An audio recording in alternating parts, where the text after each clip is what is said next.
I'm Brianna Walsh, 26 years old, and I'm standing in my childhood bedroom on Christmas Eve, staring at packed suitcases while my parents deliver the most devastating ultimatum of my life. They've just informed me that my college spring semester is suspended, my academic scholarship frozen. And I'm banned from this house until I publicly apologize to my younger brother Tyler for supposedly ruining his reputation and making his life miserable. The worst part? Everything they believe about me is a complete lie that Tyler has been carefully crafting for years, and I'm about to discover just how deep his manipulation really goes. Before we dive into this incredible story of family betrayal and ultimate revenge, let me know where you're watching from in the comments below. Don't forget to hit that like button if you're ready for a wild ride, and make sure to subscribe because you won't believe how this twisted tale unfolds. Trust me, what happens next will leave you speechless. This nightmare began 3 weeks earlier at our Thanksgiving dinner, though I didn't realize it at the time. Tyler, my 23-year-old brother, had always been the family favorite, but that evening he outdid himself with a performance that would make Hollywood actors jealous. As our extended family gathered around the dining table, Tyler launched into what seemed like casual conversation, but was actually a masterfully orchestrated character assassination. "You know, I've been really struggling lately," Tyler began, his voice carrying that perfect combination of vulnerability and hurt that he'd perfected over the years.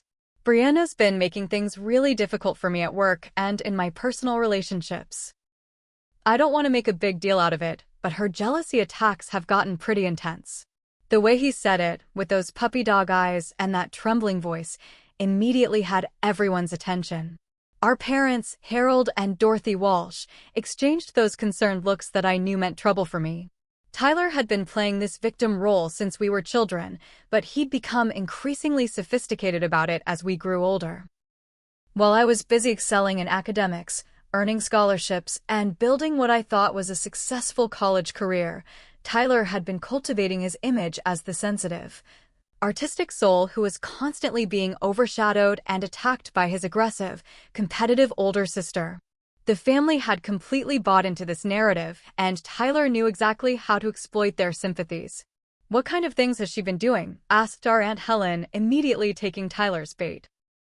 This was exactly what he'd been hoping for, an opportunity to elaborate on his fictional suffering while I sat there in stunned silence. Tyler proceeded to spin an elaborate tale about how I had supposedly sabotaged his recent job interview by calling his potential employer and spreading lies about his work ethic and reliability. According to Tyler's version of events, I was so jealous of his artistic talents and natural charisma that I couldn't stand to see him succeed. The story was completely fabricated, but Tyler delivered it with such conviction that even I began to doubt my own memory for a moment. He described specific phone calls that never happened, quoted conversations that were pure fiction, and provided detailed timelines that sounded incredibly believable. What made it even more insidious was the way he framed everything as reluctant confession, as if he was only sharing these details because the family needed to understand why he'd been so depressed and withdrawn lately. Our parents hung on every word, their expressions shifting from concern to disappointment to outright anger as Tyler painted me as a vindictive sister who couldn't tolerate his success. "I don't want to cause problems in the family," Tyler continued, actually managing to produce tears on cue. "But I think Brianna needs help. This level of jealousy and sabotage isn't normal, and I'm worried about what she might do next." The most heartbreaking part was watching my own parents' faces as they absorbed these lies. Harold and Dorothy had always shown favoritism toward Tyler, justifying it by claiming he was more sensitive and needed extra support, but this was different. I could see them mentally cataloging every interaction we'd had recently, reinterpreting my normal sibling conversations through the lens of Tyler's fictional narrative. When I tried to defend myself, pointing out the obvious holes in Tyler's story, they dismissed my protests as exactly the kind of aggressive behavior Tyler had been describing. "See how defensive she gets," Tyler said, his voice breaking with perfectly timed emotion. "This is exactly what I'm talking about. I can't even share my feelings without her attacking me." It was a brilliant manipulation tactic that rendered any defense I might offer as further evidence of my guilt. The family dinner that should have been a celebration of gratitude became a tribunal where I was tried and convicted based entirely on Tyler's performance art. By the end of the evening, Tyler had successfully positioned himself as the long-suffering victim of my supposed psychological problems, and I found myself increasingly isolated within my own family. The relatives who had always praised my academic achievements were now looking at me with suspicion and disapproval, while Tyler basked in their sympathy and support. It was a masterclass in emotional manipulation, and I was only beginning to understand the true scope of what he'd been doing to destroy my life. Over the following days, I began to piece together the horrifying reality of Tyler's campaign against me, and what I discovered was far more extensive and calculating than I could have imagined. This wasn't just sibling rivalry or occasional lies. It was a systematic, 2-year-long operation designed to completely destroy my reputation, relationships, and opportunities while positioning Tyler as the innocent victim deserving of all family resources and attention. The first major discovery came when I was reviewing my email accounts and noticed several important messages that seemed to be missing.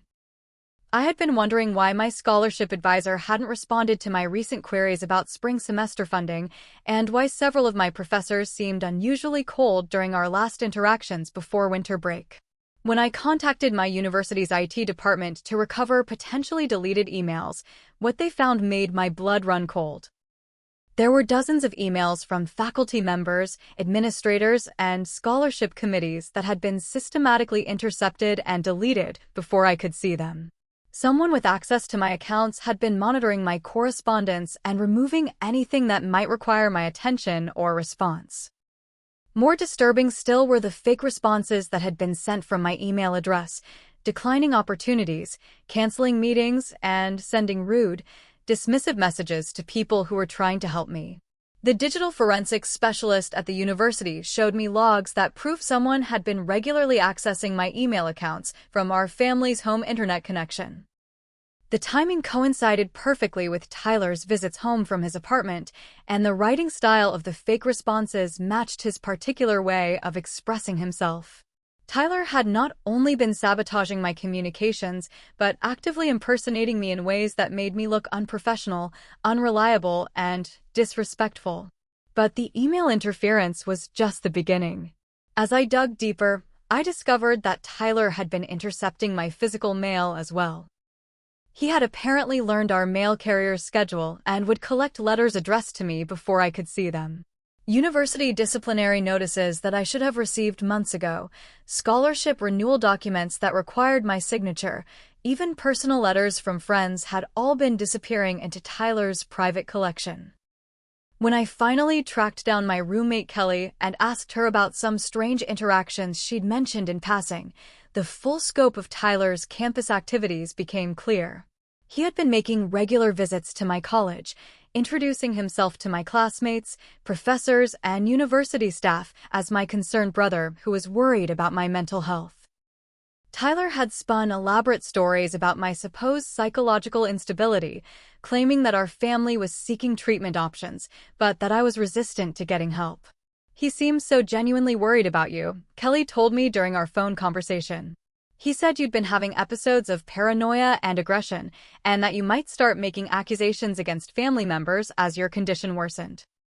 He asked us to contact him if you started saying strange things about your family or claiming that people were conspiring against you." The brilliance of this particular manipulation was that it preemptively discredited anything I might say in my own defense. Tyler had essentially inoculated everyone in my social and academic circle against believing me if I tried to expose his behavior. Any attempt to reveal his lies would be interpreted as exactly the kind of paranoid delusion he had warned them about. Tyler had also created fake social media accounts in my name and used them to post inflammatory, offensive content that was then screenshot and shared with family friends, university contacts, and potential employers. These posts made me appear bitter, unstable, and prone to dramatic outbursts against anyone who achieved success that I supposedly envied. The accounts were sophisticated enough to fool casual observers, using photos stolen from my real accounts and mimicking my writing style closely enough to seem authentic. Perhaps most devastating was the discovery that Tyler had been systematically poisoning my relationship with our elderly grandmother, Rose Walsh, who had always been one of my strongest supporters. Tyler had been visiting her regularly, filling her head with stories about my supposed cruelty toward him and convincing her that I was only interested in her money.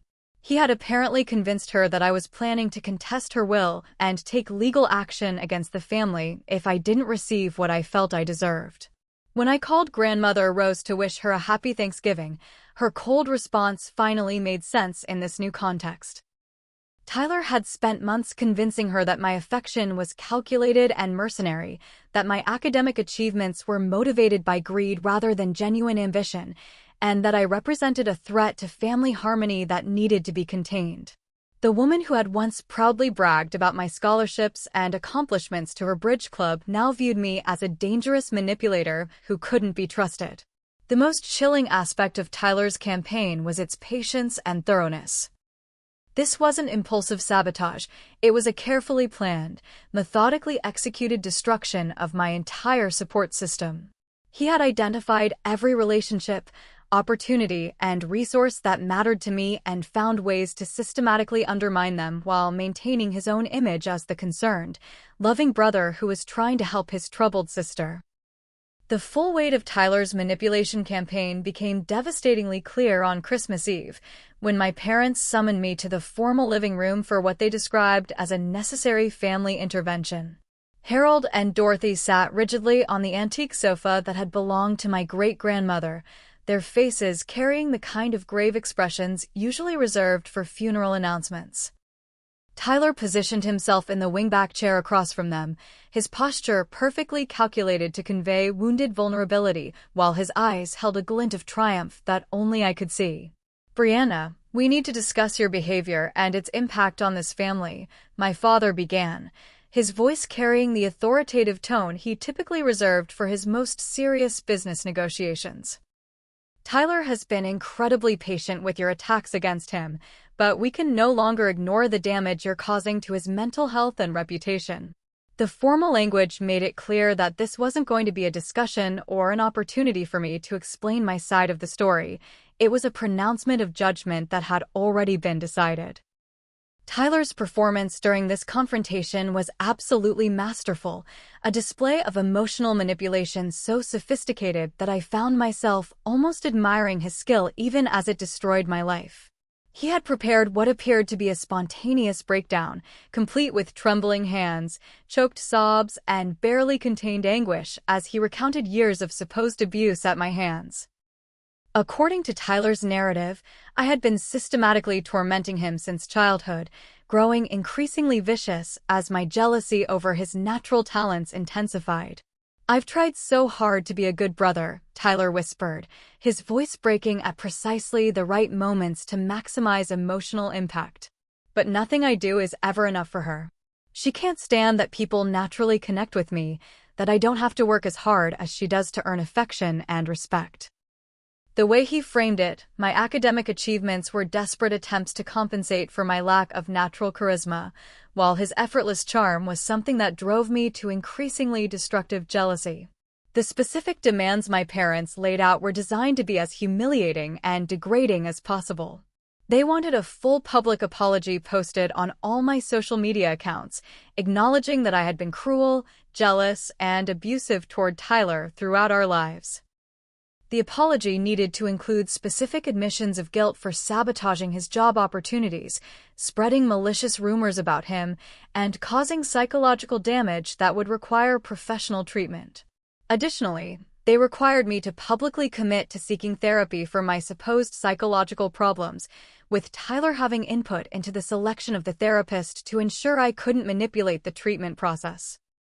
I would need to provide regular reports on my progress, demonstrate genuine remorse for my behavior, and accept ongoing monitoring of my interactions with Tyler to prevent future incidents. The financial leverage they wielded was particularly devastating. My parents revealed that they had co-signed several of my student loans and could call them in immediately if I refused to comply with their demands. They also threatened to remove me from their will, cancel my health insurance coverage, and inform my university about my supposed psychological instability if I didn't demonstrate genuine remorse and commitment to change.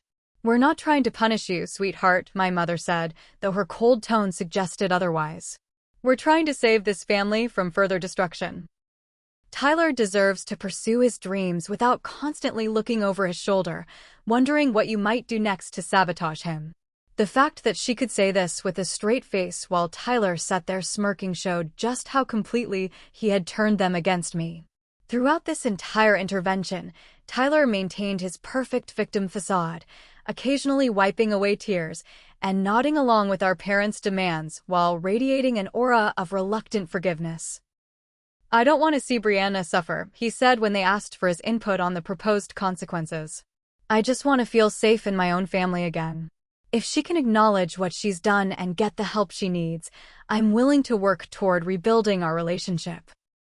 The extended family members who had arrived for Christmas dinner served as Tyler's audience for this performance, their presence adding weight to the proceedings and ensuring that my humiliation would be witnessed by as many relatives as possible. Aunts, uncles, and cousins who had known me since childhood now looked at me with a mixture of disappointment and disgust, completely convinced that Tyler's fictional narrative represented the truth about my character. When I attempted to present evidence contradicting Tyler's claims, showing them some of the intercepted emails and deleted messages I had discovered, my parents dismissed everything as desperate fabrications created to avoid taking responsibility for my actions. "This is exactly the kind of elaborate denial we were warned to expect," my father said, clearly referencing conversations he'd had with Tyler about my supposed psychological condition. The final element of Tyler's trap became clear when he whispered to me during a moment when our parents were distracted by arriving relatives. "You can try to expose me all you want," he said with that cold smile I remembered from our childhood conflicts. "But I've been preparing for this for 2 years. Everyone already knows you're unstable, and anything you say against me will just prove how sick you really are. The more you fight this, the worse it's going to get for you." As Christmas Eve progressed and more family members arrived for our traditional dinner, I found myself completely isolated, treated like a dangerous presence that needed to be contained and monitored. The holiday that had once been filled with warmth and celebration had become a public trial where I was the convicted criminal awaiting sentencing, while Tyler basked in the sympathy and support of everyone who mattered to me. That night, alone in my childhood bedroom while the rest of the family enjoyed Christmas Eve dinner downstairs without me, I experienced what I can only describe as a complete emotional breakdown followed by a moment of crystal-clear determination. The sounds of laughter and conversation drifting up from the dining room served as a painful reminder of how completely Tyler had succeeded in erasing me from my own family's story. But as I sat there surrounded by the remnants of my childhood, something inside me shifted from despair to a cold, calculating fury that demanded action rather than surrender. I realized that Tyler's greatest weakness was also his greatest strength, his compulsive need to document and savor his victories over me. Throughout our childhood, he had kept detailed records of his successful manipulations, treating them like trophies to be admired and refined for future use. If that pattern had continued into his adult campaign against me, there would be evidence somewhere in this house that could expose the truth about his systematic destruction of my life.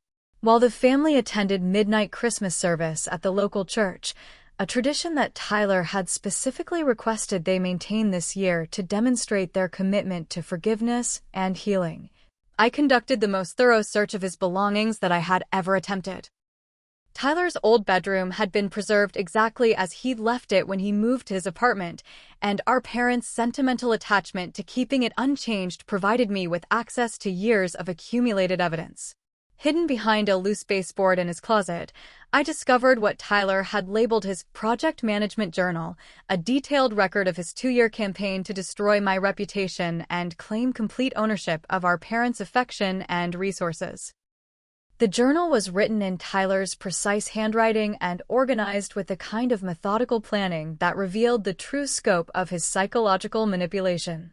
The entries began with Tyler's initial resentment over my academic achievements and our parents' occasional pride in my accomplishments.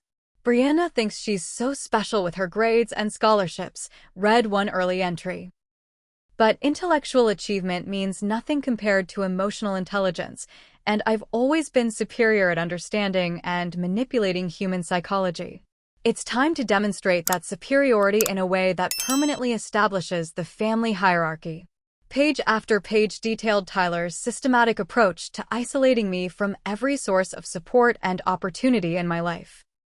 He had created elaborate flowcharts mapping out my relationships, identifying key vulnerabilities and pressure points that could be exploited to turn people against me.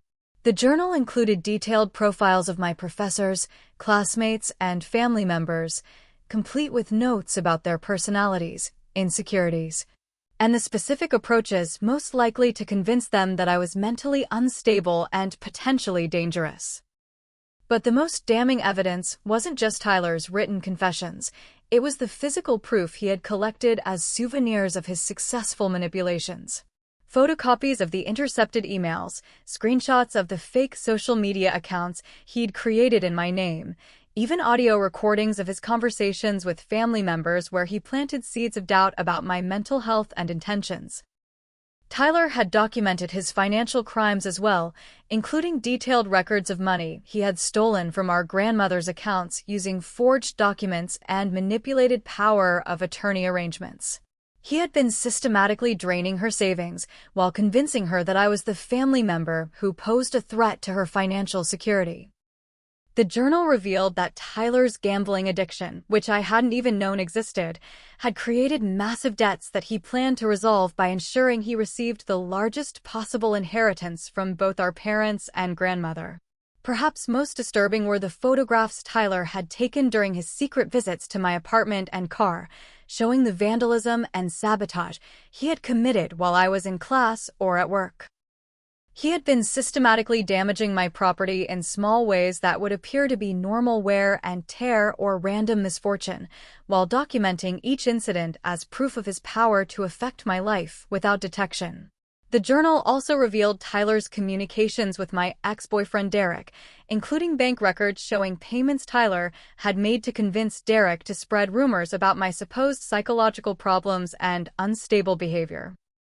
Tyler had essentially hired my former romantic partner to serve as a character witness against me, providing Derek with specific stories to tell about my alleged mental health issues and tendency toward paranoid accusations. As I read through months of Tyler's planning and gloating, I began to understand that his ultimate goal wasn't just to discredit me. It was to completely erase my presence from the family while positioning himself as the sole heir to our parents' estate and our grandmother's considerable wealth. Tyler had calculated that by the time his manipulation campaign was complete, I would either be completely estranged from the family or so psychologically damaged that I would be declared incompetent to manage financial affairs. The final entries in the journal revealed Tyler's timeline for the endgame of his campaign. Christmas was supposed to be the moment of my complete defeat, when I would either submit to his demands and accept permanent status as the family scapegoat, or refuse and be permanently exiled from everyone I loved. Either outcome would serve his purposes, leaving him as the undisputed favorite child with unlimited access to family resources. But Tyler's compulsive need to document his victories had created the very evidence that could destroy him. As I photographed every page of the journal with my phone and copied the most damning physical evidence, I realized that the psychological weapon he had built to destroy me could be turned against him with devastating effect. The question now was whether I would have the strength and strategic intelligence to use this evidence effectively before Tyler realized what I had discovered. When I heard the family returning from church services, I carefully replaced everything in Tyler's hiding spots and returned to my room. But the broken, defeated person who had been banished from Christmas dinner was gone. In her place was someone who finally understood the true nature of the war that had been declared against her, and who was prepared to fight back with the same ruthless calculation that Tyler had used to destroy her life. Tyler's reaction to discovering me with his journal was immediate and terrifying, confirming every suspicion I developed about the depths of his psychological manipulation and his willingness to escalate to any level necessary to protect his carefully constructed lies. I had thought I was being careful about replacing his evidence, but Tyler's obsessive attention to detail meant he could tell immediately that someone had been through his belongings. "You stupid, stupid girl," Tyler hissed as he found me in my bedroom. His usual mask of wounded vulnerability completely dropped to reveal the cold calculation underneath. "Did you really think you could outsmart me? I've been planning this for 2 years, and you think some desperate snooping is going to save you?" The transformation in his demeanor was absolutely chilling. This was the real Tyler that our family had never seen, and I finally understood why I had always felt unsettled around him even when I couldn't identify specific reasons. When I tried to show him that I had photographed the journal and copied his evidence, Tyler's response was to immediately threaten an escalation that would permanently destroy any chance I had of exposing his lies. "If you show that journal to anyone, I'll tell the family that you attacked me physically," he said with terrifying calm. "I'll say you had a complete psychotic break on Christmas night, that you threatened to kill me if I didn't retract my statements about your mental health." The genius of Tyler's contingency plan was that it built perfectly on the narrative he had already established about my supposed psychological instability. He had prepared our parents and extended family to expect exactly this kind of desperate behavior from me, so any evidence I presented would be dismissed as elaborate fabrications created during a mental health crisis. Tyler had essentially made it impossible for me to defend myself without appearing to confirm his most damaging allegations about my condition. But Tyler wasn't content to merely threaten future retaliation. He immediately began implementing his backup plan by calling our parents with a carefully crafted emergency. Using his well-practiced ability to produce tears and trembling on command, Tyler placed a frantic phone call claiming that I had indeed suffered the psychotic break he had been warning everyone about. She came into my room ranting about conspiracies and attacking me when I tried to calm her down, Tyler told our father over the phone, speaking loudly enough to ensure I could hear every word. "I think she might be having some kind of complete mental breakdown. She's talking about elaborate revenge fantasies and claiming that everyone in the family is plotting against her. I'm honestly scared about what she might do to herself or to us." Within minutes, Tyler had summoned our parents and several other family members back to the house for an emergency intervention. But this wasn't going to be another formal discussion. Tyler had escalated to the level of claiming physical assault and immediate danger. When our parents arrived, they found Tyler with what appeared to be fresh bruises on his face and arms, his clothing torn in a way that suggested a violent struggle. The bruises were obviously fake, created with makeup techniques that Tyler had probably learned from online tutorials, but they were convincing enough to fool family members who were already primed to believe his version of events. Tyler had even managed to give himself a small cut on his lip that was bleeding just enough to appear authentic, completing the illusion that he had been the victim of a vicious attack.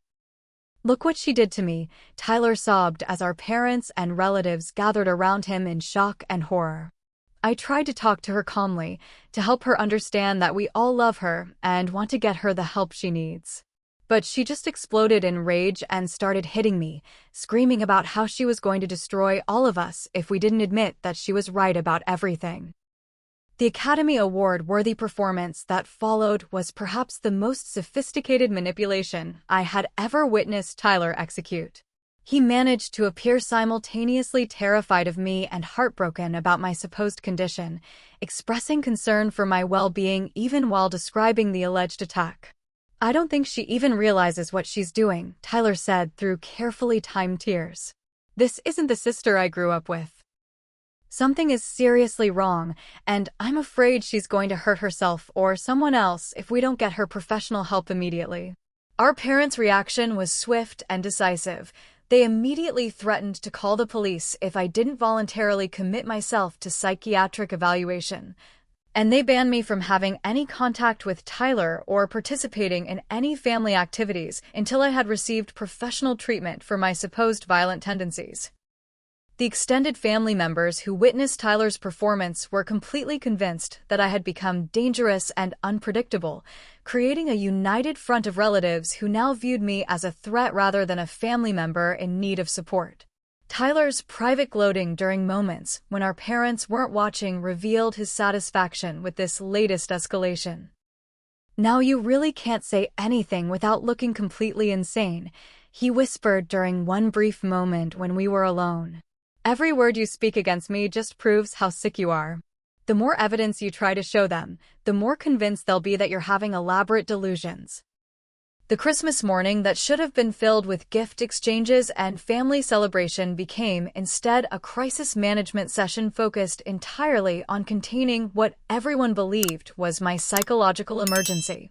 I was banned from the traditional Christmas breakfast, forbidden from participating in present opening, and essentially treated as a dangerous patient who needed to be monitored and controlled rather than a daughter and sister celebrating the holiday with her loved ones. Tyler had successfully engineered a situation where any attempt I made to reveal his manipulation would be interpreted as confirmation of my mental illness, while his position as the innocent victim was now supported by what appeared to be physical evidence of my violence against him. It was a masterpiece of psychological warfare that seemed to have eliminated any possibility of exposing the truth about his systematic campaign to destroy my life. Just when Tyler's trap seemed completely inescapable, an unexpected ally emerged from within the family ranks in the form of my cousin Mitchell Walsh, a 31-year-old military veteran who had recently returned from his third deployment overseas. Mitchell had always been the family member who observed more than he spoke, and his military training in intelligence analysis had taught him to look for inconsistencies in human behavior that others might miss. Mitchell's skepticism about Tyler's story began with small details that didn't add up under scrutiny. As someone who had seen actual combat injuries and psychological trauma, he immediately noticed that Tyler's supposed bruises had the wrong coloration patterns for fresh injuries, and the placement suggested someone who had deliberately created damage that would look dramatic without causing real harm. "Those bruises don't match the story he's telling about how the fight happened," Mitchell confided to me during a private conversation in the backyard, away from the family's surveillance. More importantly, Mitchell had clear memories of Tyler's behavior during family gatherings throughout our childhood, incidents that our parents and other relatives seemed to have forgotten or reinterpreted through the lens of Tyler's current victim narrative. "I remember watching Tyler manipulate situations when we were kids," Mitchell said quietly. "He was always incredibly good at making other people look like the aggressors while positioning himself as innocent. I used to think it was just normal sibling rivalry, but looking back with adult perspective, the patterns were pretty sophisticated for a child." Mitchell's offer to help investigate Tyler's claims came with the professional expertise that military intelligence work had provided him. He had connections with digital forensic specialists, private investigators, and financial analysts who could examine the evidence more thoroughly than I could manage on my own. "If Tyler has been running a 2-year operation against you, there will be digital footprints and financial records that can prove it," Mitchell explained. "But we need to build an absolutely ironclad case before we present anything to the family, because Tyler has done such a good job discrediting you in advance." The investigation that Mitchell coordinated over the following week revealed evidence that was even more damning than what I had found in Tyler's journal. His girlfriend Diana Rodriguez, who worked as a forensic accountant for a major consulting firm, was able to trace Tyler's financial activities and uncover a pattern of theft and fraud that extended far beyond what I had discovered. Diana's analysis of banking records revealed that Tyler had been systematically stealing from multiple family members' accounts, not just our grandmother's savings. He had used sophisticated identity theft techniques to access credit lines in our parents' names, created fake investment accounts that he controlled, and even forged documents to redirect insurance payouts and tax refunds to accounts he had established under false names. "Your brother isn't just a manipulative sibling," Diana explained as she showed me spreadsheets documenting Tyler's financial crimes. "He's running what essentially amounts to a criminal enterprise focused on defrauding your entire family. The gambling debts are just the tip of the iceberg. He's been living a completely fabricated lifestyle funded by money stolen from people who trust him." Mitchell's military contacts also provided access to advanced digital forensics that revealed the full scope of Tyler's online harassment campaign against me. Computer specialists were able to recover deleted files from social media platforms, email servers, and cloud storage accounts that showed Tyler had created over 30 fake accounts for the specific purpose of impersonating me and destroying my reputation. The digital evidence included not only the fake social media posts that Tyler had created in my name, but also elaborate catfishing operations where he had pretended to be romantic interests, potential employers, and academic contacts in order to gather information that he could use against me. Tyler had been conducting sophisticated psychological operations that would have impressed intelligence agencies, all focused on the single goal of completely destroying my life and reputation. Perhaps most importantly, Mitchell's investigation uncovered witnesses to Tyler's actual behavior who had been afraid to speak up previously. The private investigator that Mitchell hired was able to interview Tyler's coworkers, former roommates, and ex-girlfriends, all of whom described a pattern of manipulation, lying, and psychological abuse that perfectly matched what he had been doing to me. Multiple people described Tyler as someone who could be charming and sympathetic when he wanted something, but who became vengeful and cruel when crossed, the investigator reported. Several former romantic partners mentioned that Tyler kept detailed records of their personal information and used it to harass them after breakups. There's a clear pattern of escalating psychological manipulation that spans years. The most crucial piece of evidence came from security footage that Mitchell obtained from my university campus, showing Tyler's unauthorized visits and his interactions with my professors and classmates. The footage clearly demonstrated that Tyler had been impersonating a concerned family member while spreading lies about my mental health, providing visual proof that contradicted his claims of being an innocent victim of my supposed attacks.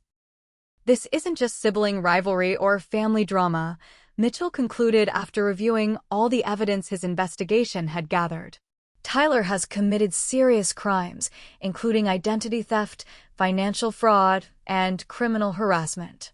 The evidence we've collected would be sufficient for criminal prosecution, not just family intervention. Mitchell's plan for presenting this evidence to the family was strategically designed to overcome Tyler's preemptive discrediting campaign against me.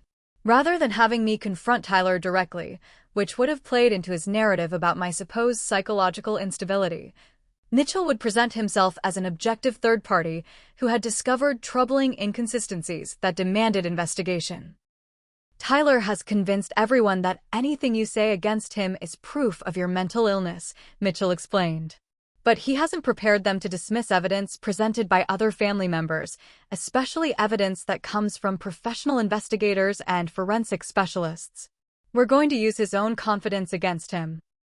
The week between Christmas and New Year's Eve became the most intensive investigation of my life, as Mitchell and Diana worked around the clock to build an absolutely bulletproof case against Tyler.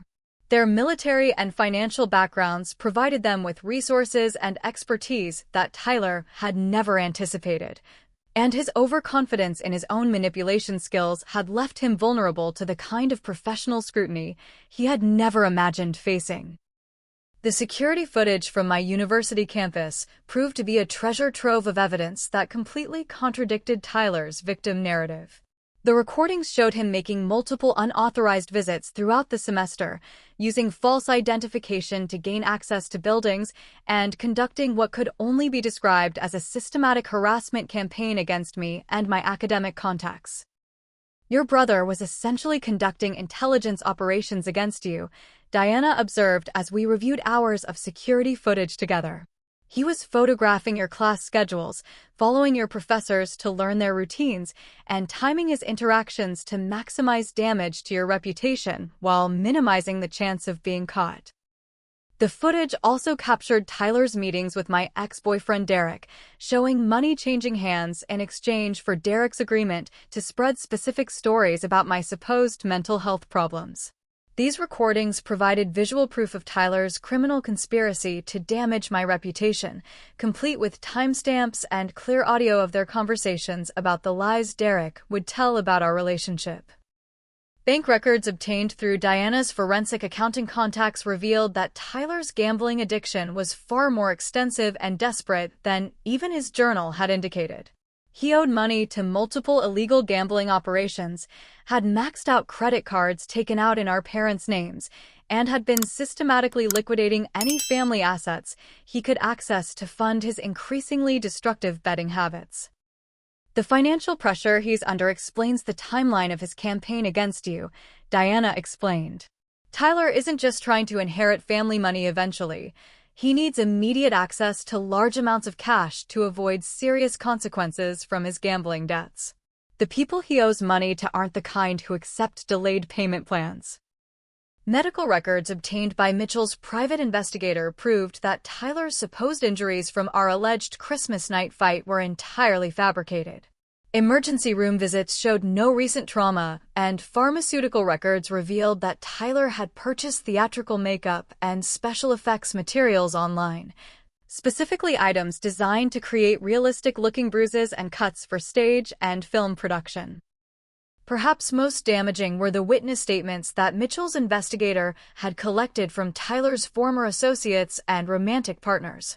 These interviews painted a picture of someone who had been running similar manipulation campaigns for years, targeting anyone who posed a threat to his carefully constructed image or who had resources he wanted to exploit.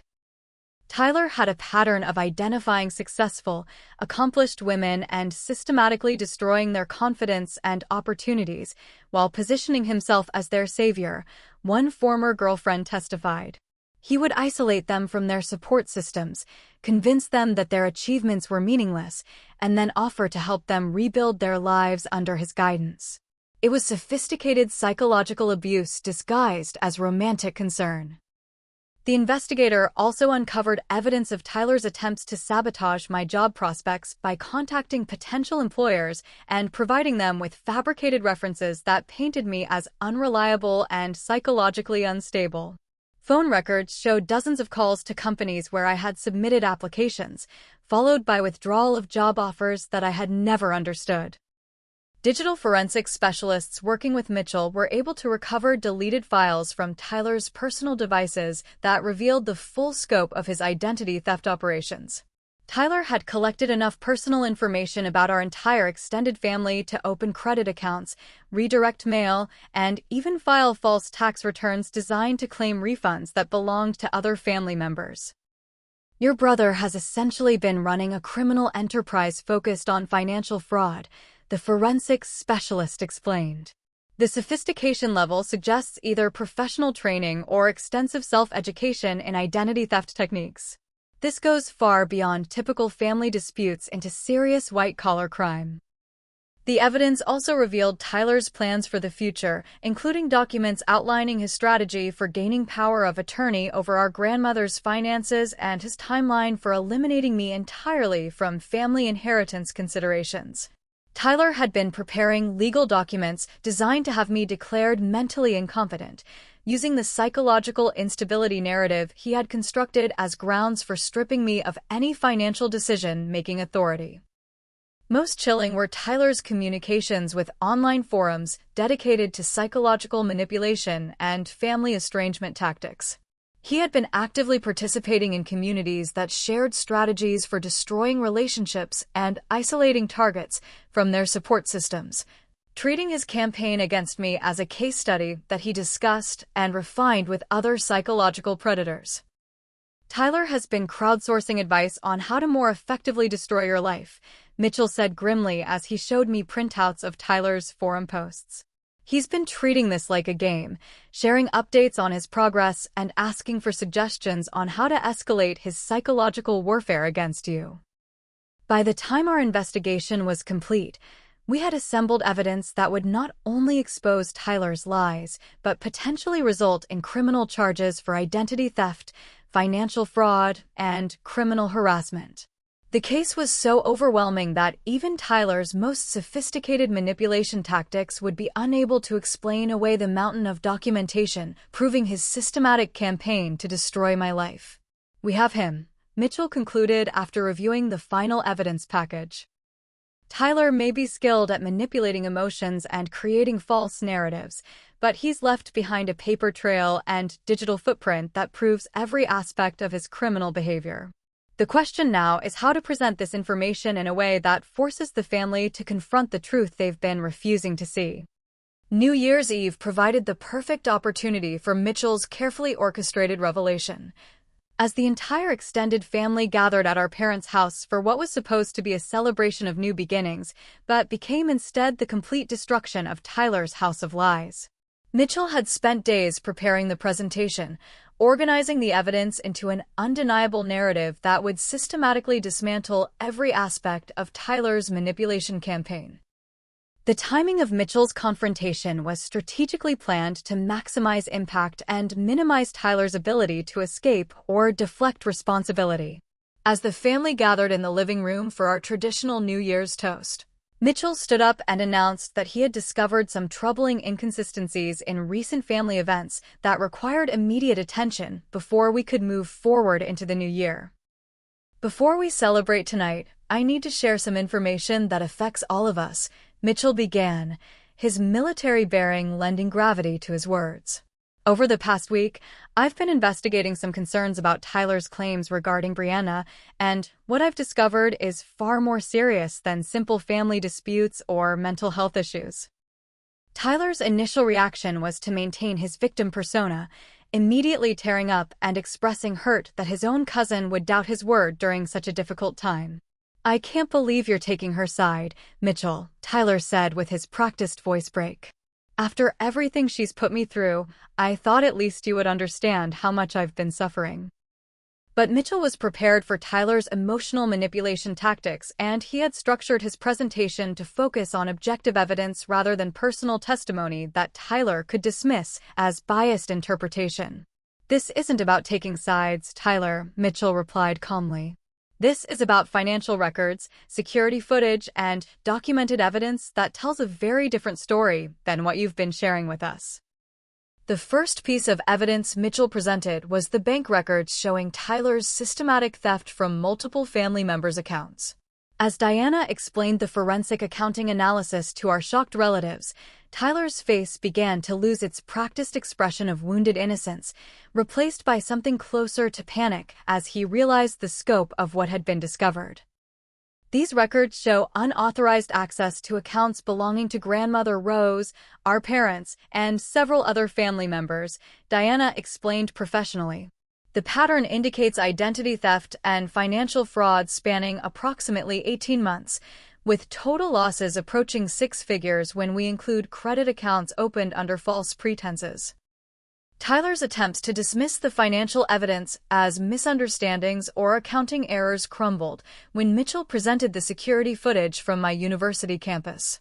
Watching Tyler systematically harass my professors and classmates while impersonating a concerned family member destroyed any remaining credibility his victim narrative might have maintained.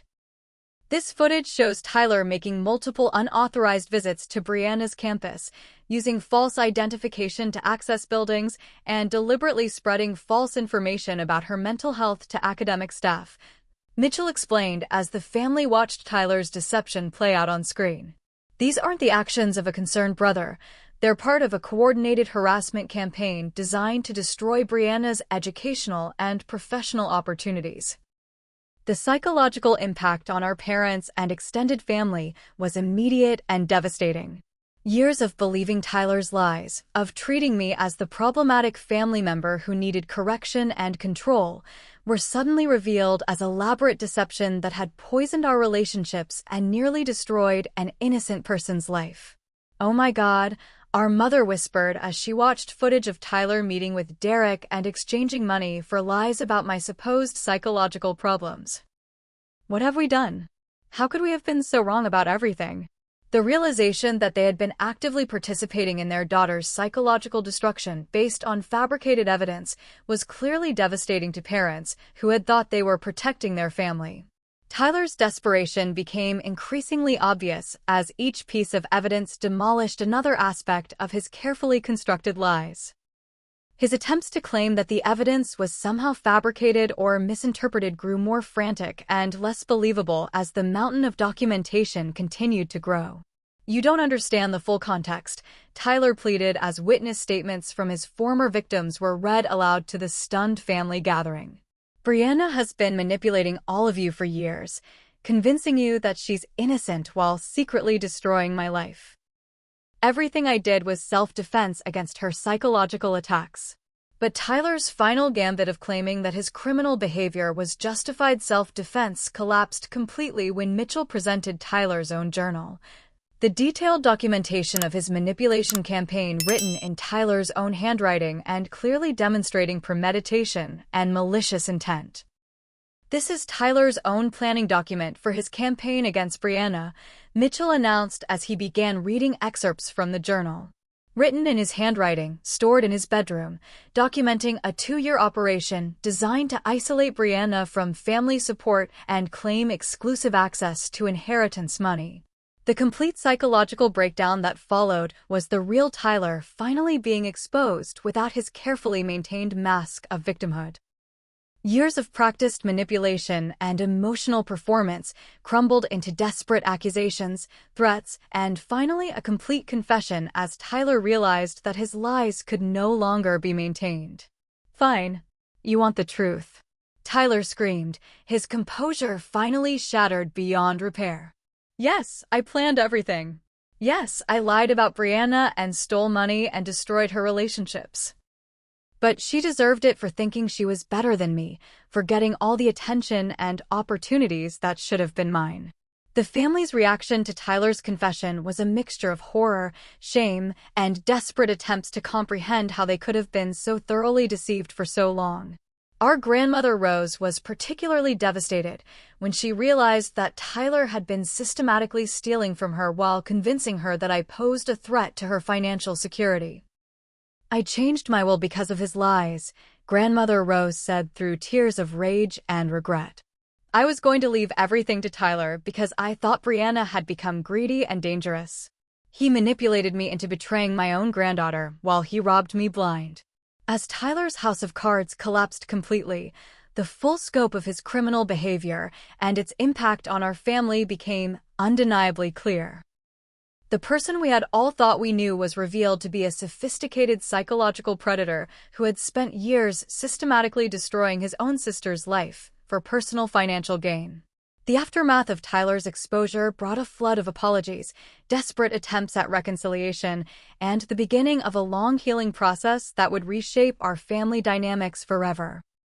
The revelation that I had been innocent all along while suffering years of psychological abuse at the hands of my own family created a complex mix of guilt, shame, and determination to make amends that would define our relationships moving forward.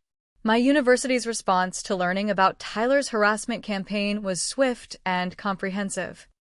Not only was my scholarship immediately reinstated with additional support to compensate for the disruption Tyler had caused, but the administration implemented new security measures to prevent similar incidents and provided me with access to counseling resources specifically designed for victims of systematic psychological abuse. "We owe you a sincere apology for not recognizing what was happening," my scholarship advisor told me during our reunion meeting. Tyler's manipulation was sophisticated enough to fool trained professionals, but that doesn't excuse our failure to properly investigate his claims before taking action that affected your academic standing. The criminal charges against Tyler for identity theft, financial fraud, and criminal harassment were filed within days of our New Year's revelation. As the evidence Mitchell had gathered provided prosecutors with an overwhelming case that Tyler's defense attorney advised him not to contest. The legal proceedings would ultimately result in Tyler serving 18 months in state prison, followed by years of supervised probation and mandatory restitution to his victims. My parents' attempts to rebuild our relationship were complicated by the depth of their betrayal and their struggle to comprehend how completely they had failed in their fundamental duty to protect and support their daughter. Their guilt over participating in Tyler's psychological abuse campaign created an awkward dynamic where they seemed afraid to interact with me normally. unsure whether any attempt at parental guidance or concern would be perceived as continuation of their previous wrongful behavior. "We don't know how to apologize for something this terrible," my father admitted during one of our early reconciliation conversations. "We believed Tyler's lies and treated you like you were the problem, when you were actually the victim of sophisticated criminal behavior. How do we come back from participating in our own daughter's psychological destruction?" The process of rebuilding trust required establishing completely new boundaries and communication patterns. I made it clear that any future relationship with my parents would depend on their willingness to acknowledge the full scope of their failure, accept responsibility for the damage they had caused, and demonstrate through actions rather than words their commitment to treating me with the respect and support I should have received all along.